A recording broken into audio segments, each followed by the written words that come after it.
Alors, je vous présente nos invités ce soir. Maya Ombazik, originaire de Bosnie. Bonsoir. Lamine Foura, algérien d'origine. Voilà, ce n'est pas très compliqué. Bonsoir. Il y a ici Juliette Ruher, décidément québécoise d'origine française, et Monique Moujawa Maria, d'origine rwandaise, et je ne m'en fâche pas dans son nom. C'est fabuleux quand même. Hein? Quand même. Et pourtant, je peux même le prononcer. Maria... Non, pourquoi j'ai fait ça pour avoir Maria? Bon, voilà, c'est de ma faute parce que j'ai dit 5 janvier. Bon, alors, la place des femmes dans la société québécoise, ça a dû tous vous frapper, arrivant d'ailleurs, parce que tout le monde le dit, les féministes françaises le disent, le Québec est le paradis du féminisme. Les hommes québécois, certains disent qu'il y a trop de valeurs féminines même à l'école. Bref, on parle beaucoup de la place des femmes au Québec. Je sais pas, tiens, commençons par là. Lamine, est-ce que... ben, pas trop longtemps. Non, c'est ça. Elle est très québécoise, elle.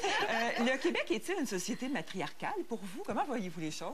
Je ne pense pas, mais c'est sûr que dépendamment des domaines. À titre d'exemple, moi, j'étais choqué de voir que l'équité salariale n'était pas établie au Québec, bien qu'on considère que le Québec est le paradis des femmes. Mais c'est sûr que par rapport à tout ce qui est le droit de la famille, tout ce qui est la relation, donc la vie privée, les lois québécoises assurent, disons, une équité, une volonté d'équité. Il y a un contexte juridique qui est établi. Maintenant, dans la réalité des choses, le Québec n'a pas encore eu sa première ministre femme. Donc, est-ce que réellement le côté juridique a pu transformer la société à 100%? Je n'en suis pas convaincu, parce qu'à mon avis, l'approche a été un petit peu, des fois, radicale, a été dans une approche d'opposition, et on n'a pas trop travaillé sur l'éducation. OK. Moi, ce qui me dérange le plus, je dirais que c'est le fait que le féminisme a effacé la féminité au Québec. J'ai raconté tout à l'heure une anecdote. J'étais dans l'avion Havane-Montréal et j'étais en train d'écrire. Mon stylo s'est brisé à un moment donné. Il y avait un joli Cubain qui est arrivé m'aider. Donc, il m'a nettoyé les mains et tout ça. Mais lui, il était rendu déjà avec un massage et aux enfants. Enfin, ça durait pour nos heures. J'avais demandé un mariage, carrément. Voilà, j'avais trouvé ça très agréable. Il reste qu'il y avait une Québécoise d'un certain âge qui était là, décidément féministe, qui s'est battue pour cette révolution. Et elle trouvait que c'était de l'harcèlement.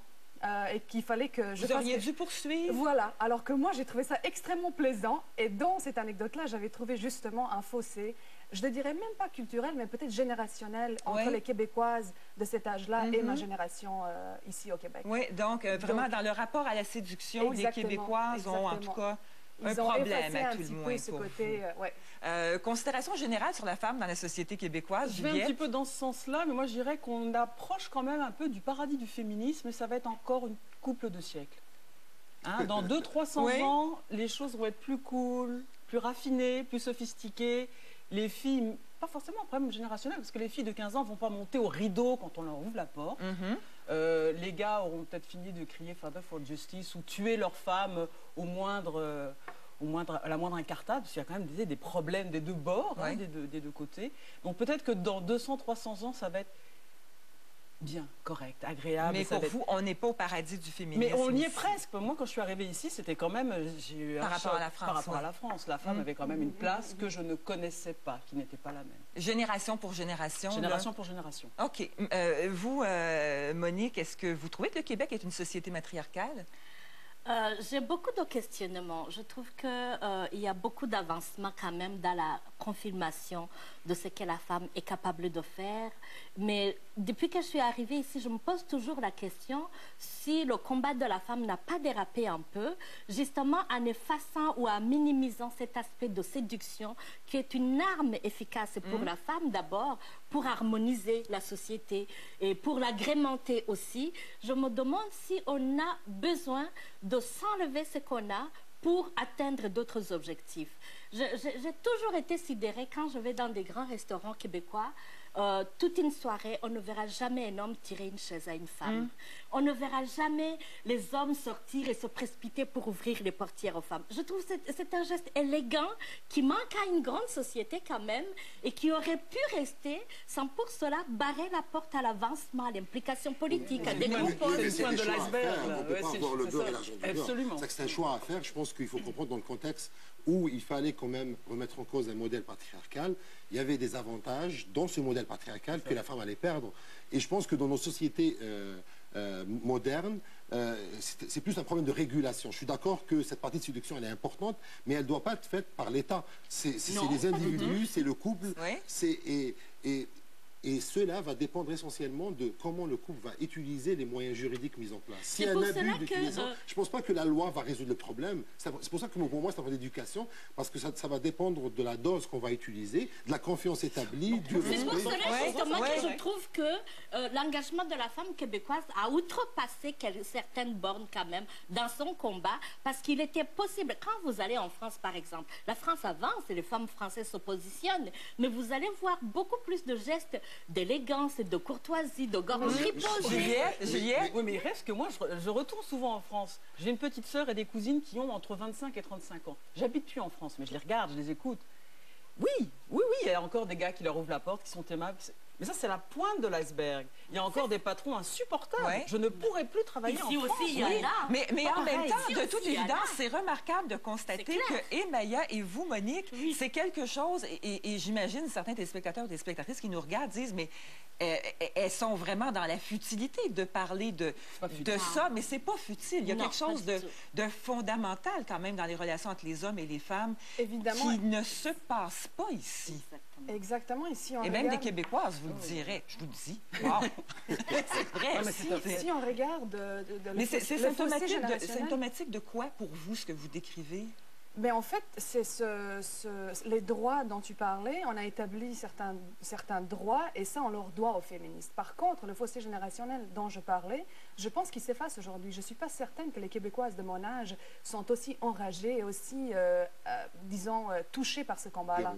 Dérangées, c'est-à-dire, et quand on regarde aussi les jeunes couples d'aujourd'hui, il y a un retour aux valeurs. C'est-à-dire qu'on À se ces marie, gestes de exactement, civilité, oui. on se marie plus tôt, Oui. on aime bien la séduction, on part souvent dans le sud pour s'inspirer parce qu'on retrouve un élément de la société qu'on n'a plus ici. Donc il me semble que ce n'est pas futile tout ça, cet élément de séduction qui me semble naturel en fait dans les relations, dans les rapports hommes et femmes. Je ne sais pas si ça s'est encore adouci, moi. Mais moi, je voudrais amener quand même le débat à un autre niveau, c'est Oui. que, en général, en Occident, même au Québec, il y a quand même une hypocrisie par rapport à la situation de la femme. Je pense que, dans le cas de la France, à titre d'exemple, on se pose des questions, est-ce qu'une femme peut être présidente? On se rappelle des titres de journaux qui sont posés. tout à fait. Par rapport à Donc, Ségolène Royal, donc, qui va garder les enfants, oui. Donc, ça me permet de comprendre un petit peu la vigilance du mouvement féministe par Oui. rapport à ces questions, parce que les acquis d'un point de vue conviction ne sont pas encore établis. Nos sociétés C'est très sont fragile, encore... oui. C'est très fragile. Oui. Et donc, peut-être c'est des détails, mais en même temps, c'est des détails qui peuvent être... la façon dont un homme pourra approcher une femme peut avoir un impact très négatif, dans le sens où, si la femme ne reste pas vigilante, il y a des gens qui vont abuser de ça. Donc, c'est un petit peu cet équilibre. Et je trouve que le défi, il est tout à fait naturel. Dans toutes nos solutions qu'on essaie d'établir pour résoudre des problèmes, on a toujours tendance, en tant qu'être humain, d'aller vers des solutions extrêmes pour amener l'équilibre. Est-ce que l'effet du balancier va donner son effet? C'est ça le défi, je pense. Par rapport à vos sociétés d'origine, la place de la femme au Québec, un avantage et quelque chose que vous avez perdu, Monique? Je pense par rapport à la femme québécoise quand même, je vous envie l'environnement juridique de protection par exemple. Oui, c'est Parce dont que Hélène parlait, oui. chez nous au Rwanda, je parle de ce que je sais, une femme battue, elle n'a aucun recours. Si ce n'est ses jambes pour se sauver, il n'y aura aucun gendarme qui va prendre son cas au sérieux. Il n'y a pas de maison de refuge où elle peut se réfugier pour se reposer un peu. Elle n'osera même pas retourner dans sa famille parce qu'elle deviendra la honte de la famille. Donc, une fois qu'on a eu le malheur de tomber sur un homme violent, on est pris avec jusqu'à ce qu'on décide un suicide social, c'est-à-dire divorcer. Mais divorcer, c'est qui le font parce que ça prend des moyens que les femmes n'ont pas souvent. Ça, je vous l'envie. Okay. Je vous envie le fait que les petites filles ici naissent et se développent dans l'amour et la... L'idée qu'elles sont égales. Et l'idée qu'elles sont égales, mais vous n'êtes pas soumis, par exemple, aux excisions. Le drame de certaines femmes africaines où toute une vie est chambardée à cause de ce petit geste, de ce petit bout de chair qu'on a enlevé, la nécrose et les fistules. Vraiment. Et qu'est-ce que vous regrettez de la place des femmes ou de la situation des femmes dans votre pays?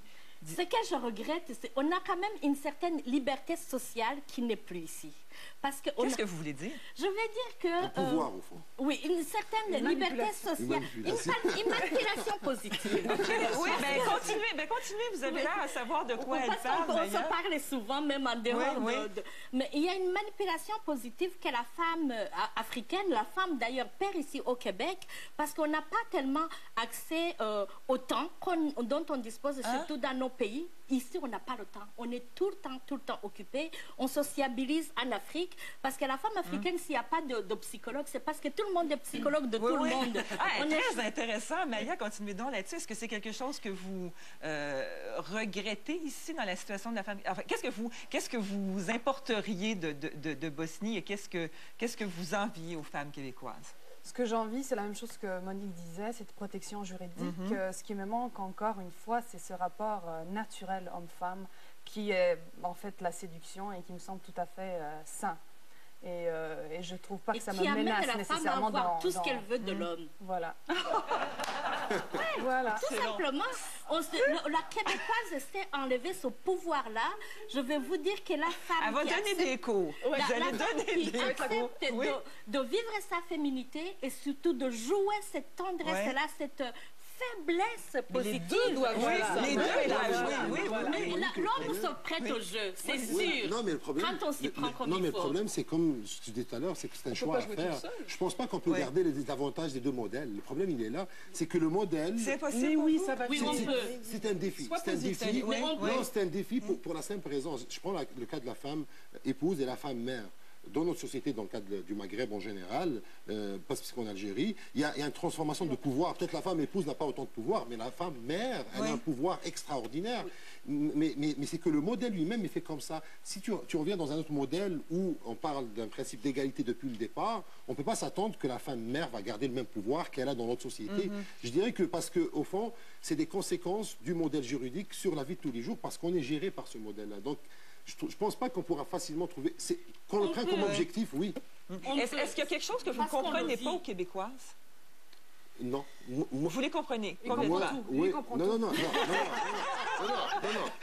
Moi, ce que je comprends dans ce Québécois par rapport à la question des femmes, c'est qu'il y a eu un objectif à atteindre. Il a ses conséquences, oui. Il a ses conséquences. L'homme a plus de la difficulté à savoir comment séduire pour éviter l'harcèlement, distinguer entre l'harcèlement et la séduction. Oui, mais je pense que les femmes qui ont combattu pour ça, elles sont conscientes. C'est un choix qui a été fait. Maintenant, on ne peut pas ramener les avantages d'autres modèles et vouloir tout avoir. On peut pas avoir alors, le beurre et l'argent du beurre. Juliette, je suis assez positive. J'ai l'impression qu'on va y arriver. Peut-être pas de mon vivant, mais j'ai l'impression. Ce que j'envie à la femme québécoise, réellement, c'est son autonomie. Capable de tout faire. De la naissance, son autonomie. Financière, travail. Grounded, là, vraiment son autonomie. Et ce qui me manque, mais ça c'est mon petit côté fleur bleue, c'est en effet c'est le marivaudage. Mais un jour, le marivaudage, ce talent de pouvoir jouer des codes relationnels entre hommes et femmes, entre femmes et femmes, entre hommes et hommes, le marivaudage, c'est vraiment le 18e. Sauf que ça va venir. Peut-être. Pourquoi pas? Très souvent, on entend dire de la part d'hommes québécois de souche, les féministes sont allées trop loin, les femmes vont trop loin. Est-ce que les Québécoises vont trop loin? On ne sait pas ce que ça veut dire. Mais est-ce qu'elles vont trop loin en général? On ne précise pas. Mais par contre, moi, je crois au pouvoir de séduction, même si le contexte est québécois. C'est que si l'homme est capable d'établir une relation de confiance et de séduction, il sera capable de ramener cette harmonie, même si le contexte, disons, du discours féministe est un petit peu radical. Je pense que c'est lié aussi aux deux. Si les deux voudraient s'éloigner des contraintes, ils vont établir des règles propres à eux. C'est encore des balbutiements. Voilà. Ils ont privilégié le féminisme à la féminité et je pense que harmoniser les deux, ramener ça, c'était normal dans les conditions du combat, mais je pense que maintenant il est temps qu'on se rappelle qu'on est femme, féministe et féminine. Aller trop loin, ça veut dire quoi? Ça veut dire qu'on a toujours peur de perdre ces acquis-là. Comment est-ce qu'on élève nos enfants? Est-ce que on fait ce qu'on peut pour les élever de la même façon, dans un contexte donné, dans un temps donné? Mais je ne sais pas du tout si ça va être acquis chez ma fille et chez mon fils. Je ne sais pas. Très belle achète des fleurs à une fille. Est-ce qu'ils veulent l'entendre?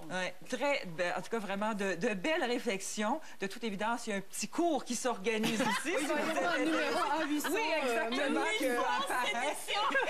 Exactement. Juliette Ruher, Monique Moujawa, Maria, Maya Mbazik et Lamine Foura. Merci beaucoup d'avoir participé à cette autre séance de Nu.tv. Après